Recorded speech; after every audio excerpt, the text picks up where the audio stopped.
के ठीक 10:45 पर शहर के सबसे आलीशान कार शोरूम इंपीरियल मोटर्स के बाहर एक बुजुर्ग आदमी धीरे धीरे चलता हुआ पहुंचा। सफेद कुर्ता पायजामा, कंधे पर पुराना कपड़े का झोला और आंखों में शांति। शोरूम की कांच की दीवारों के पीछे चमचमाती नई गाड़ियां रखी थीं। BMW, ऑडी, मर्सिडीज, सबकी कीमत करोड़ों में।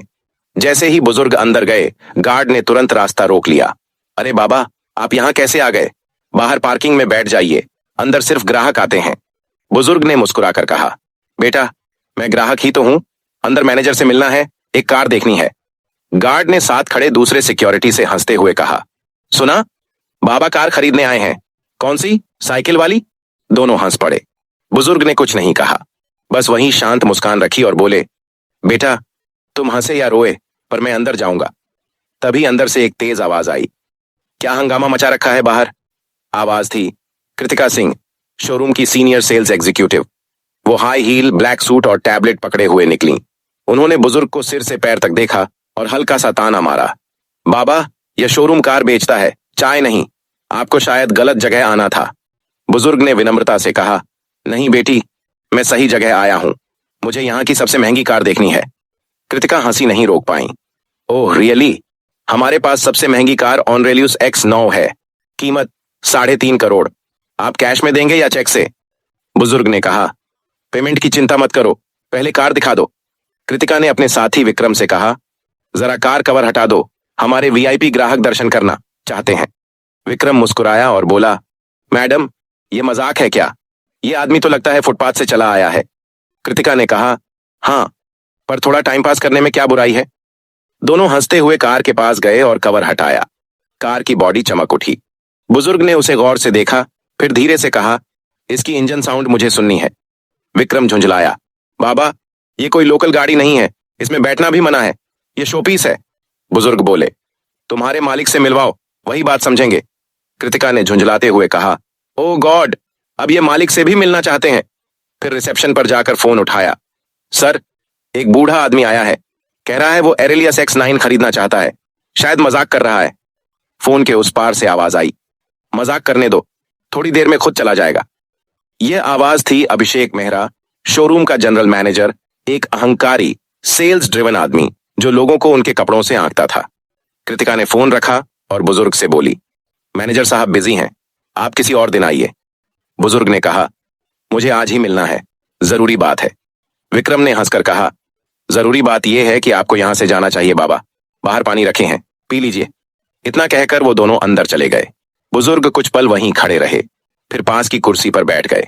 थोड़ी देर बाद एक छोटा सा लड़का, लगभग 25 साल का, उनके पास आया। नाम था रवि तिवारी, नया जूनियर सेल्समैन। रवि ने पूछा, बाबा, सब आपको डांट क्यों रहे हैं? आपको कुछ चाहिए क्या? बुजुर्ग मुस्कुराए, बस तुम्हारे मैनेजर से मिलना है बेटा। रवि ने कहा, ठीक है, मैं कोशिश करता हूं। वो भागा भागा मैनेजर के ऑफिस में गया। सर, बाहर एक बुजुर्ग हैं, कहते हैं कार खरीदनी है। मैंने देखा, वो गरीब लगते हैं, पर बात में सच्चाई है। अभिषेक ने आंखें उठाई। रवि, तुम नए हो, यहां हर महीने 100 लोग ऐसे आते हैं, तुम्हारा काम है असली खरीदार पहचानना। अब जाओ और उसे बाहर भेजो।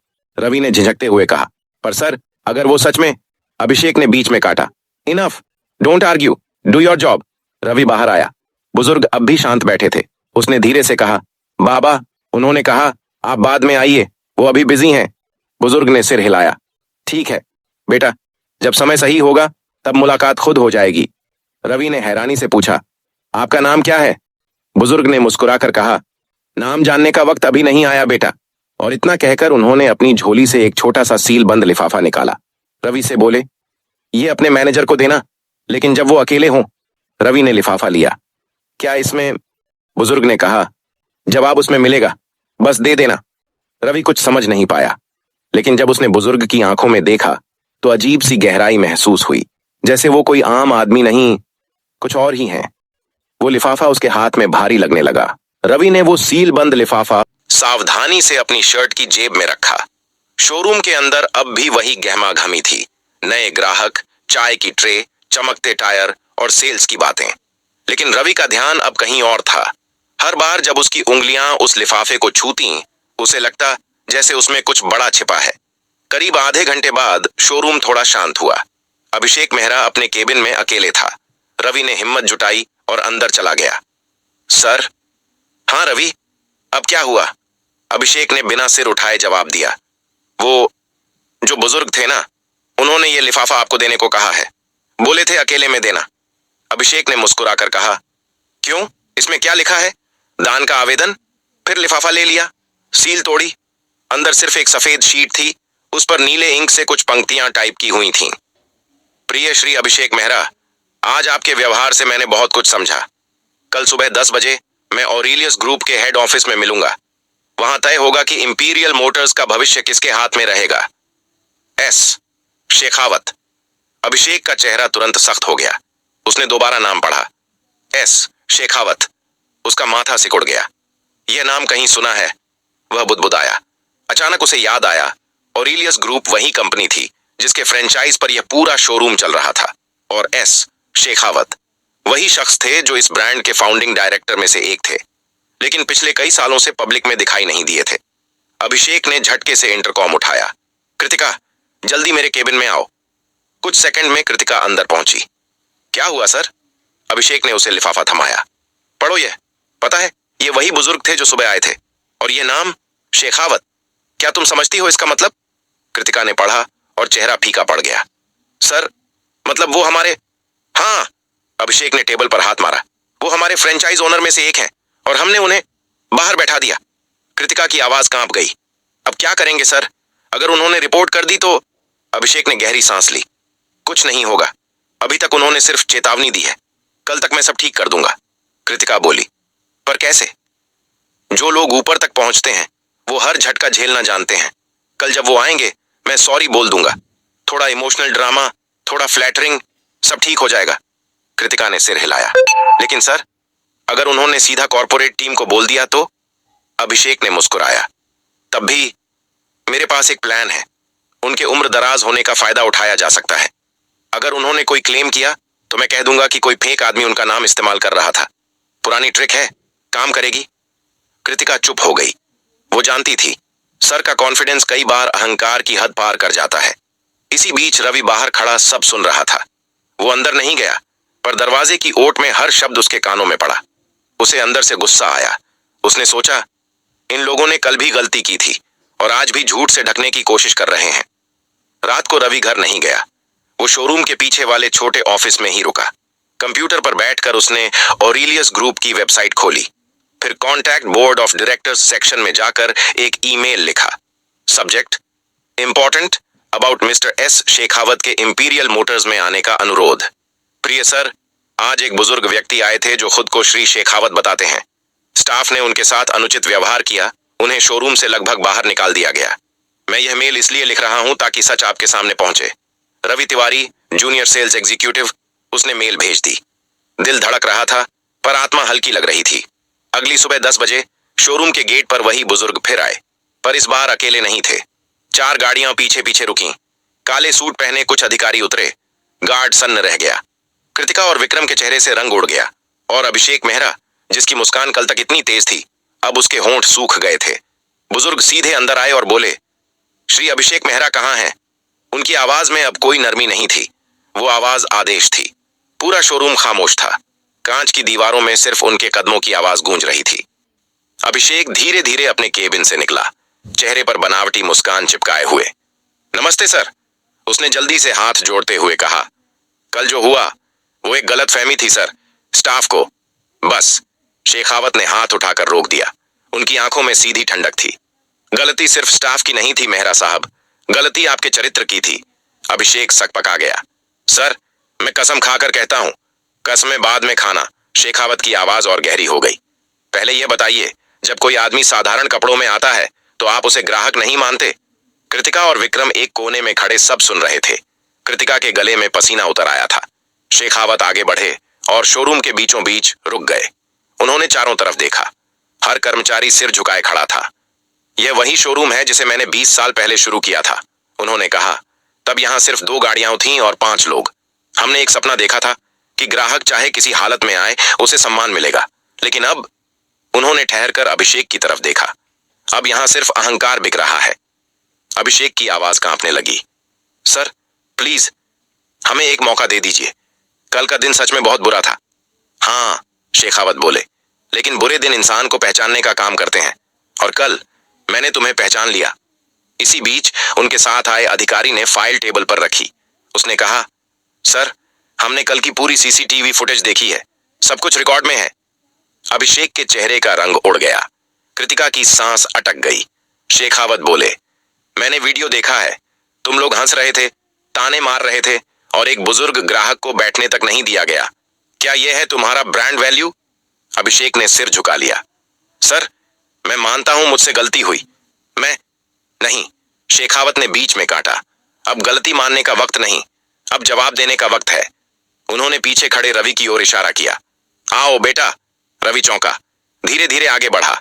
शेखावत ने मुस्कुराकर कहा, यही है वो लड़का जिसने मुझे झूठ से नहीं सच से मिलवाया, जिसने मेरी बेइज्जती छिपाने की कोशिश नहीं की बल्कि मुझे सच्चाई बताई। पूरा स्टाफ स्तब्ध था। कृतिका फुसफुसाई, रवि ने मेल किया था? शेखावत ने अभिषेक की ओर देखा। जानते हो मेहरा, तुम्हारे शोरूम में सबसे निचले पद पर बैठा इंसान ही सबसे ऊंचा निकला। फिर उन्होंने फाइल खोली और बोले, आज से इंपीरियल मोटर्स की मैनेजमेंट स्ट्रक्चर बदल दी जा रही है। अभिषेक मेहरा, आप सस्पेंड किए जाते हैं तत्काल प्रभाव से। अभिषेक हक्का बक्का रह गया। सर प्लीज, मेरी फैमिली है, मेरा करियर। तुम्हारा करियर नहीं खत्म हो रहा, शेखावत शांत स्वर में बोले। बस अब तुम्हें असली काम समझना होगा। अब तुम अगले 6 महीने सर्विस सेक्शन में काम करोगे, गाड़ियों की धूल साफ करोगे, ग्राहकों की चाय लाओगे और सीखोगे कि असली इज्जत क्या होती है। शोरूम में सन्नाटा फैल गया। कृतिका की आंखों में आंसू थे। शेखावत ने उसकी तरफ देखा। और तुम मिस कृतिका, तुम्हें एक और मौका दिया जा रहा है, लेकिन याद रखना, अगर अगली बार किसी ग्राहक को उसके कपड़ों से आंका गया तो तुम बाहर होगी। कृतिका ने सिर झुकाकर कहा, सॉरी सर, मैं समझ गई हूं। फिर शेखावत ने रवि की तरफ रुख किया। रवि, तुमने सच की कीमत चुकाई नहीं बल्कि कमाई है। आज से तुम इस शोरूम के असिस्टेंट मैनेजर हो। रवि की आंखें फैल गईं। सर साहब, मैं तो नया हूं। हाँ, शेखावत मुस्कुराए, लेकिन तुम्हारे पास वो है जो यहां किसी के पास नहीं, इंसानियत। कृतिका ने धीरे से कहा, रवि, तुमने जो किया वो कोई नहीं कर पाता। रवि ने जवाब दिया, मैंने बस वही किया जो सही लगा। शेखावत ने आखिरी बार अभिषेक की ओर देखा। याद रखो मेहरा, ब्रांड की असली कीमत कारों में नहीं होती बल्कि उन हाथों में होती है जो उन्हें सम्मान से छूते हैं। उन्होंने अपनी छड़ी उठाई और दरवाजे की ओर बढ़ गए। हर कदम की आवाज शोरूम की फर्श पर गूंज रही थी, मानो हर गूंज कह रही हो, इंसानियत की गाड़ी सबसे आगे चलती है। 3 हफ्ते बीत चुके थे। शोरूम का माहौल अब पहले जैसा नहीं था। हर कोई थोड़ा ज्यादा विनम्र, थोड़ा ज्यादा सतर्क हो गया था। इंपीरियल मोटर्स का बोर्ड अब और भी चमकने लगा था, पर अब उसकी चमक सिर्फ कारों से नहीं बल्कि रवि की ईमानदारी से थी। रवि अब असिस्टेंट मैनेजर था। कर्मचारी उसे सर कहने लगे थे, लेकिन वो हमेशा मुस्कुराकर कहता, अरे सर मत बोलो, रवि ही ठीक है। वो हर सुबह सबसे पहले आता, शोरूम की लाइट्स ऑन करता और वहीं पुरानी जगह पर 5 मिनट खड़ा रहता जहां शेखावत साहब बैठे थे। उसके लिए वो जगह अब किसी मंदिर से कम नहीं थी। एक दिन कृतिका आई और बोली, रवि, आज तुम्हें ऑरेलियस हेड ऑफिस से बुलावा आया है। रवि थोड़ा चौंका। मुझे? किस लिए?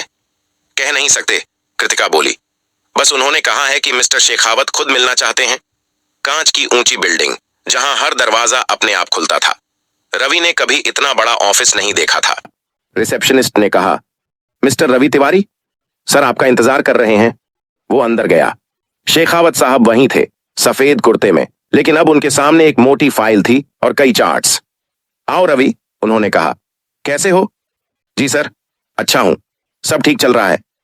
पता है, शेखावत ने मुस्कुराकर कहा, मुझे हर हफ्ते रिपोर्ट मिलती है और तुम्हारे नाम के आगे हमेशा एक ही शब्द लिखा होता है, सच्चाई। रवि झेंप गया। सर, मैं बस अपना काम कर रहा हूं। शेखावत ने कुर्सी से टेक लगाई। रवि, तुम्हें एक बात बतानी है। मैंने फैसला किया है कि अब मैं धीरे धीरे रिटायर हो जाऊंगा। रवि चौंका। क्या? पर सर, बिना आपके तो। शेखावत ने मुस्कुराकर कहा, हर इंजन को एक दिन रुकना होता है बेटा, लेकिन जरूरी है कि गाड़ी चलते रहे। उन्होंने फाइल उसकी ओर बढ़ाई। ये मेरे ट्रस्ट की फाइल है, ऑनरेलियस फाउंडेशन। मैं चाहता हूं तुम इसमें डायरेक्टर इंचार्ज के तौर पर काम शुरू करो। रवि के होंठ सूख गए। सर, लेकिन मैं तो एक सेल्समैन था। था, शेखावत ने कहा। अब तुम एक मिसाल हो और कंपनी को मिसालें चाहिए, सिर्फ मैनेजर नहीं। रवि की आंखें नम हो गईं। उसने बस इतना कहा, मैं वादा करता हूं सर, कभी झूठ के आगे नहीं झुकूंगा। शेखावत ने सिर हिलाया। मुझे पता है, इसलिए तो तुम चुने गए हो। अभिषेक अब सर्विस सेक्शन में था। ग्राहकों की गाड़ियों पर डस्टर चला रहा था। कभी कभी दूसरे स्टाफ उसकी तरफ देखकर मुस्कुराते, पर वो अब कुछ नहीं कहता था। वो चुपचाप काम करता, हर गलती को सुधारने की कोशिश करता। एक दिन रवि सर्विस एरिया में गया। अभिषेक सर। अभिषेक चौंका। किसी ने हफ्तों बाद उसे सर कहा था। मैं बस ये कहना चाहता था, रवि बोला, कि मैं आपकी जगह नहीं ले रहा। मैं बस वही कर रहा हूं जो आपने मुझे सिखाया। काम में लगन रखो। अभिषेक ने उसकी तरफ देखा। आंखों में हल्की नमी थी। रवि, उस दिन अगर तुम सच न बोलते तो मैं कभी अपनी गलती नहीं देख पाता। तुमने मुझे गिराया नहीं, जगाया है। रवि मुस्कुराया। फिर तो हम दोनों ने कुछ सीखा। अभिषेक बोला, हां, एक बात जरूर सीखी, कपड़े नहीं, किरदार पहचानो। दोनों ने हाथ मिलाया। कृतिका पास खड़ी थी। उसकी आंखों में भी एक सुकून था। रात को रवि जब बाहर निकला तो पार्किंग में एक कार खड़ी थी। काली, पुरानी, लेकिन चमकदार। वो वही कार थी जिसमें शेखावत साहब उस दिन पहली बार आए थे। उसके बोनट पर एक छोटा सा लिफाफा रखा था। रवि ने उठाया। अंदर सिर्फ एक लाइन लिखी थी, जब दुनिया तुम्हें पहचानने लगे तब भी वही बने रहना जो तब था, जब कोई नहीं जानता था। एस। शेखावत। रवि मुस्कुराया, लिफाफा जेब में रखा और आसमान की तरफ देखा, जहां सितारे भी मानो कह रहे थे, सच की गाड़ी कभी रुकती नहीं।